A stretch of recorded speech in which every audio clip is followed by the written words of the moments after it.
Today we're going to make a quick small batch strawberry jam. So this makes a medium thick jam, so it would be great on toast or sandwiches or anywhere you would use jam.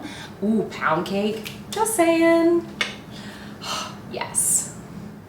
Let's get into it. So obviously super quick, as the name indicates. If you would like to macerate your berries the night before, you can absolutely do that and it would be even better, but it's not necessary.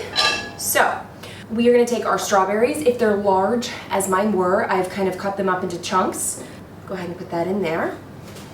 And then we've got sugar and lemon juice. And then we're going to zest a lemon. You should probably zest before you juice, but I was already in it and I forgot. So these things happen.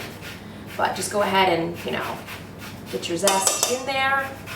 If you want to zest ahead and put it in your sugar, even better. Now, stir them together. A nice stir. Escape! A high-sided pot would be better because it'll give it a chance to kind of bubble and you won't have to stress about it, being on your counter or on you or your children, things like that. There it is. We've mixed it together and now we're gonna pop that on the burner and we're gonna start it on low, okay? So we'll just let it's only gonna take 5 to 10 minutes to let them kind of release their juices. So we'll just do that. We'll have it on low and we'll give it a stir, check in on it, and I'll check back with you in 5 minutes. So once your strawberries have definitely gotten juicy, it's liquidy, you'll see that it's like really watery, right? It's gonna look watery. And that's great. And that's when you're gonna wanna take it from low and take it up to medium and start the cooking process. So, you're gonna wanna bring it to a boil.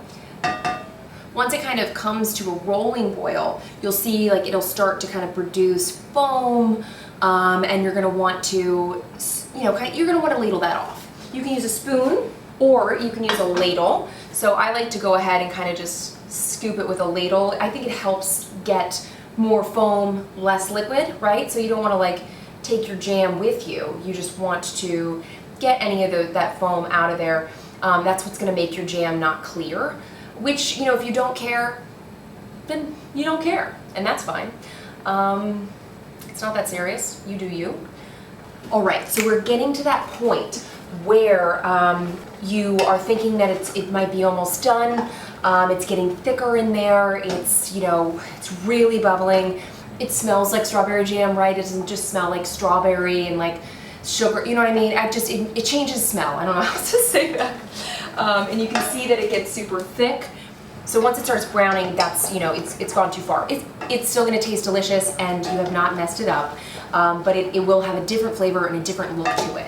But right now, I think we're at our perfect stage where it is nice and thick and it holds the line in the bottom of the pot and it kind of drips off the spoon.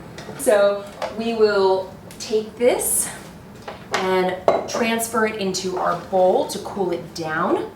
Now remember that this is not, this is not a thick jam, okay? This is not what you would use to fill a cake.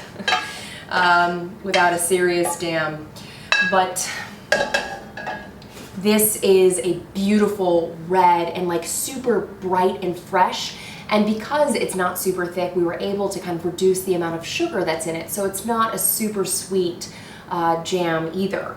So obviously this needs to cool. Now if you're going to jam this properly, or jam it, nice. If you're going to can this properly, then you're going to want to go ahead and do that while it's hot. But I'm just going to cool this down and then I'm going to put it in jars because I'm going to fill donuts. But that's our secret. So plastic wrap into the fridge. It's done. And by that I mean it's chilled. So it's just chilled in the fridge for a couple hours, but you can see that it is a bright red color here, and it's thick, but it does run a bit. This would not be a good filling for cakes. Cupcakes would be fine, but you wouldn't want to use this anywhere where you need kind of stability or structure. So let me just, I'm dying to try over here. Dying. It's bright and just tastes like you're biting into the best strawberry of the season. It's a little bit tart, a little bit sweet, and just like bursting with strawberry flavor. Like, don't know how else to say it. It's just like bursting. So amazing and so fast. And he doesn't need pectin. It's just 3 ingredients, super easy.